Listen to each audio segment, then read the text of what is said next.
My sme si tento zápas predstavovali úplne inak. Musím povedať, že super vyhral zaslúžene. Oproti zápasu Banskej Bystrici podali hráči, väčšina hráčov podala podpriemerné výkony, neviem si to vysvetliť.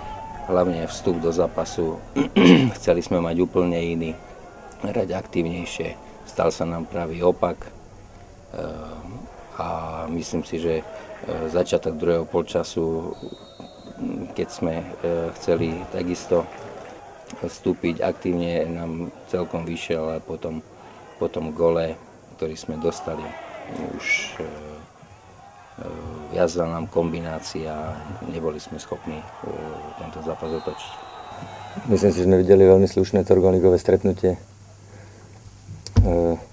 My sme vedeli sme teda, že Nitra mala veľmi úspešný zápas, vstup do sezóny, vyhrala Banskej Bystrici a že bude chcieť potvrdiť to určite v domácom prostredí víťazstvom. Ale my sme prišli hrať futbal, samozrejme chceli sme takisto bodovať. Prvý polčas sa nám to nepodarilo staliť gól, ale boli sme trpezliví, boli sme kombinačnejší, viacejkrát sme sa pokúšali o streľbu a teda boli sme odmenení tým krásnym Babicovým gólom. Takže my sme spokojní s 3 gólmi. Ja som veľmi rád, že tento zápas sme zvládli ako mužstvo, že sme ho vyhrali a že som ho zvládol aj ja, pretože som asi 3 týždne bol mimo kvôli zraneniu, tak som bol veľmi zvedavý, ako do toho zápasu naskočím. Našťastie Lidko vydržalo. Kondične som nebol pripravený na celý zápas, pretože, ako som povedal, 3 týždne som bol mimo, tak ja som rád, že aspoň tých 65 minút to vydržalo.